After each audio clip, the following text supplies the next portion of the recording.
नमस्कार, आप देख रहे हैं सी न्यूज भारत। मैं हूं आपके साथ स्नेहा सिंह। वक्त हो गया है न्यूज आर का। अप्रतिम प्राकृतिक जमीन का यह टुकड़ा एक सुंदरता में लिप्त ये जमीन का टुकड़ा धुनवारा गौशाला के नाम से प्रसिद्ध है। सुख दुख के जंजाल से कोसों दूर ये जगह किसी देवभूमि का आभास करवाती है। यहाँ आधुनिक विस्तार की कोई चहल पहल नहीं है, ना ही बड़ी बड़ी इमारतें हैं, ना ही कोई टावर। यहाँ की हवा, पेड़ पौधे, पहाड़ सभी में एक अजीब सा एहसास है। यहाँ आने पर लगता है कि हम अपने आप से मिल रहे हैं। इस अद्भुत जगह पर सैकड़ों माताओं का निवास है। जी हाँ, यहाँ सैकड़ों की तादाद में गायें रहती हैं, जिसकी वजह से यहाँ की सुंदरता अपने आप में एक अलग ही छवि बिखेरती है। देखिए ये खास रिपोर्ट। जी हाँ, हम बात करें सतना जिले के मैहर विधानसभा क्षेत्र अंतर्गत धुनवारा ग्राम के पहाड़ी तलहटी पर बने धुनवारा गौशाला की। मध्य प्रदेश के पूर्व मुख्यमंत्री कमलनाथ द्वारा मध्य प्रदेश में कई गौशालाओं का निर्माण करवाया गया, जिनकी हालत बद से बदतर देखी जा रही है। जबकि कमलनाथ की सरकार द्वारा प्रत्येक गाय के खर्चे के लिए 20 रुपए प्रति गाय पर दिया जा रहा था, लेकिन शिवराज सरकार आते उसे 15 रुपए कर दिया गया। इसके बावजूद भी इस गौशाला में सुव्यवस्थित तरीके से आम जनमानस के सहयोग व प्रशासन के सहयोग से निस्वार्थ भाव से ग्रामवासी अजय शुक्ला, डॉक्टर पी.के. द्विवेदी, सरपंच गोविंद मिश्रा गौ सेवा में लगे। जिस क्षेत्र में गौशाला का निर्माण किया गया है, कभी वहां लोगों का अतिक्रमण हुआ करता था, लेकिन ग्राम के सरपंच गोविंद मिश्रा ने चुनौती को स्वीकार करते हुए गौ सेवा को प्रमुखता देते हुए आवारा घूम रही गौ माताओं को एक आशियाना दिलाने के लिए शासन प्रशासन से सहायता लेकर गौशाला निर्माण हेतु भूमि को सुसज्जित करवाया। गौशाला में देखा गया कि गाय जहां एक तरफ मैहर विधानसभा की तमाम गौशालाओं में भूखी मर रही हैं, तो वहीं पानी भी नहीं मिल रहा है, जिसकी खबर आए दिन आपको देखने को मिलती है। लेकिन हमारे पत्रकार ने जमीनी स्तर पर पड़ताल की तो इस गौशाला में एक आदर्श गौशाला के रूप में सारी चीजें दिखाई दी। आइए जानते हैं क्या कुछ कहा धुनवारा गौशाला संचालक ने। पूरे मैहर विधानसभा में इकलौती ऐसी गौशाला है जहां पर पशुओं की देखरेख एक मनुष्य की तरह की जा रही है और उनकी हर व्यवस्थाओं को ध्यान में रखते हुए यहाँ के हमारे शुक्ला जी हैं, अजय शुक्ला जी, इनके द्वारा संचालित की जाती है। आइए हम इनसे कुछ जानकारी लेते हैं कि क्या कैसा लगाव है और व्यवस्थाएं, जैसे कि लोगों का कहना रहता है कि शासन हमें उतनी व्यवस्था नहीं दे पाती और आप व्यवस्थाओं की पूर्ति करते हैं, तो कैसे कर पाते हैं और क्या कुछ है मामला यहाँ का, आप बताएंगे।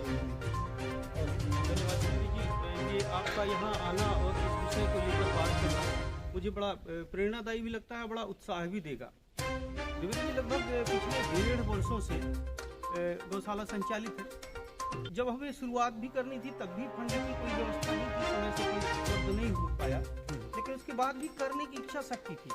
और जब इसकी मुझे जिम्मेदारी दी गई ग्राम पंचायत की तरफ से, हमारी समिति है, समिति के साथ हमारे सदस्य और हमारी और भी कार्यवाहक समितियां हैं, जो सहयोगी लोग हैं, हम सब ने मन बनाया और मुझे भी लगा कि किया जा सकता है। फंड का एक जो रेशियो है, एक फ्लो में नहीं आता पैसा। कई बार कर्मचारी रहते हैं, हमारे देना पड़ता है, वो सब गरीब लोग हैं जो काम कर रहे हैं, तो उनको समय पे पैसे उपलब्ध होने चाहिए, भाई उनको मेहनताना मिलना चाहिए, उसके लिए फिर व्यवस्था करते हैं, खुद से करते हैं। जब कभी कमी लगती है तो अपने आपसी सहयोग से उसको पूरा करते हैं। बिल्कुल।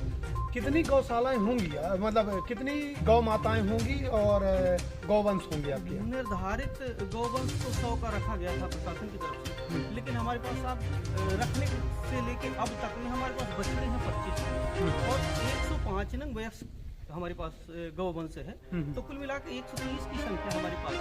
ये 132 भी हो जाती है साहब। कई बार क्या होता है कि हमारे जो मवेशी हैं वो जंगल जाते हैं, उनके लगाव के साथ 2-4 और आ जाते हैं और फिर रूटीन बनाकर वो आते जाते रहते हैं, तो भगती भी नहीं है वो जाते। अच्छा, जैसे कि देखा जा रहा है जिस प्रकार से आपने इनकी व्यवस्था की है, इस व्यवस्था में क्या स्थानीय लोगों व सरपंच का कोई सहयोग रहता है?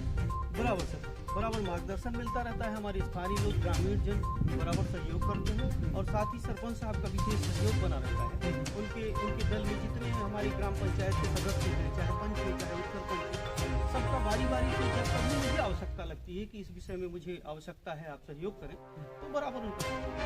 चलिए बहुत बहुत धन्यवाद। बस एक सवाल और आपसे है कि जो शुक्ला जी बताएं कि पर गाय के लिए कितना पैसा शासन से आता है आपके पास?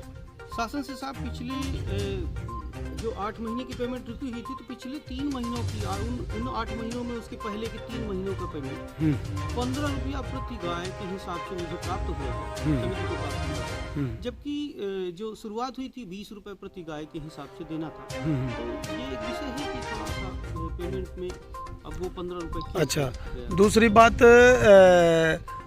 जो बताया जा रहा है कि 5 रुपए जो डिडक्शन हुआ है उसके लिए आपको अनाज दिया जा रहा है, तो क्या अनाज आपको मिलता है? सर शासन से तो अभी तक प्राप्त नहीं हुआ है, हमको खुद ही करना पड़ता है। वो भूसा वगैरह? भूसा भी अपने से करना पड़ता है अपना, मतलब वहाँ से पर गाय के नग के अनुसार से आपके पास पैसे आते हैं। अभी जो पिछली राशि आई है 15 रुपए प्रति नंग प्रतिदिन के हिसाब से प्रतिदिन। चलिए ठीक है, कुछ सरकार से कहना चाहेंगे?